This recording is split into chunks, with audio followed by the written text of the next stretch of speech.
میرے شوہر اچھا خاصا کما لیتے تھے، اس لیے میرے گھر کے سارے کام میری نوکرانی کرتی تھی۔ کچھ دنوں پہلے ہی مجھے کہہ گئی کہ میں اپنے گھر جا رہی ہوں، آپ دوسرے ملازمہ کا انتظام کر لیجئے۔ میں بہت پریشان ہو گئی کہ اتنی ایمرجنسی میں کہاں سے ملازمہ ڈھونڈ کر لاؤں۔ پھر ایک شام ایک میری ہی عمر کی عورت میرے گھر آئی۔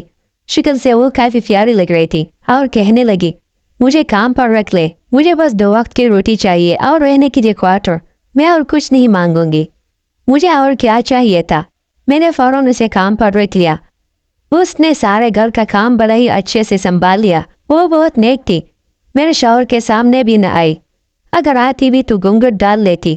گھر کے سارے کاموں سے فارغ ہونے کے بعد وہ اپنے کوارٹر میں چلی جاتی اور وہی عبادت کرتی رہتی۔ اس نے شرط رکھی تھی کہ مغرب کے بعد وہ کوارٹر کا دروازہ نہیں کھولیں گی۔ ایک بار کوارٹر میں چلی جاتی تو واپس نہ آتی، چاہے کچھ بھی ہو جاتا۔ ایک دن رات کے 10 بجے میری بڑی بہن آ گئی۔ میں نے جا کر ملازمہ کا دروازہ کھٹکھٹایا مگر اس نے باہر آنے سے انکار کر دیا۔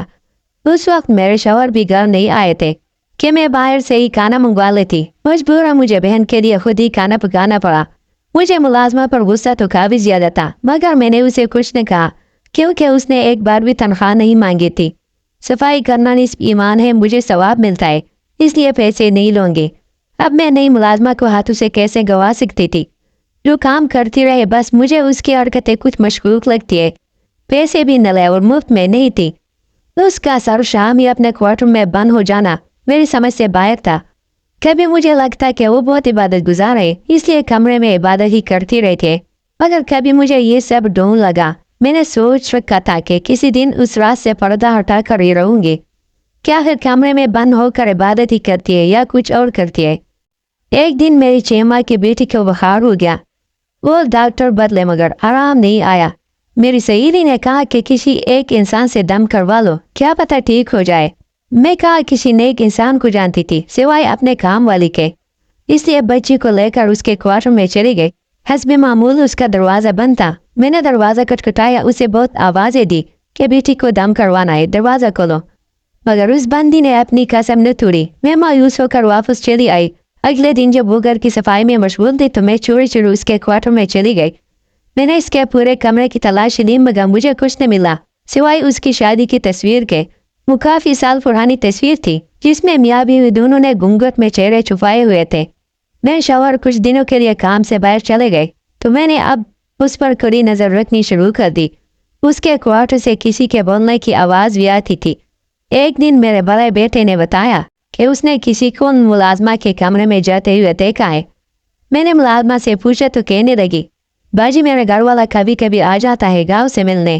میں نے کہا اچھا ٹھیک ہے، اب کی بار تمہارے شوہر آئے تو مجھ سے ملوا لینا۔ میرے بات پر اس کا رنگ اڑ گیا اور وہ بھاگ گئی۔ مجھے یہ سب کچھ ٹھیک نہیں لگ رہا تھا۔ اگلے دن اس کے آنے سے پہلے ہی میں اس کے کمرے میں چھپ گئی تاکہ دیکھ سکوں کہ اس کا شوہر ہی ملنے آتا ہے یا کوئی اور چکر چلا رہی ہے۔ آدھے گھنٹے کے بعد وہ اپنے کمرے میں چلی آئی اور تیار ہو کر کسی کو فون کیا اور کہنے لگی، آج بھی گھر پر نہیں ہے، میں بھی اپنے کمرے میں ہوں۔ مجھے جاننے کا تجسس ہو رہا تھا کہ آخر وہ کس کو بلانے جا رہی ہے۔ تھوڑی دیر کے بعد دروازہ کھلا اور جو شخصیت قدر داخل ہوئی اسے دیکھ کر میرے سر پر آسمان پھٹ گیا۔ وہ تو میرا ہی شوہر تھا۔ مجھ سے برداشت نہ ہوا تو میں نہ چاہتے ہوئے بھی ان دونوں کے سامنے چلی آئی۔ میرے شوہر کے رنگ اڑ گئے، کہنے لگا مجھ سے ناراض ہونے سے پہلے میری بات سن لو، یہ میری پہلی بیوی ہے۔ آج سے 10 سال پہلے گاؤں میں میری اس سے شادی ہوئی تھی، پھر میں شہر آ گیا تو اس کو بول گیا اور کچھ عرصے بعد تم سے شادی کر لیا اور پلٹ کر اس کی خبر تک نہ لی۔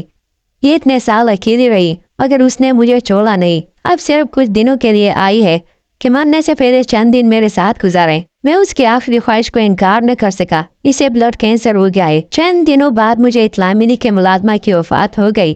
مجھے بہت دکھ ہوا، وہ بہت اچھی تھی۔ اب بھی جب اس کی یاد آتی ہے تو میں اس کے لیے دعا کرنے لگتی ہوں۔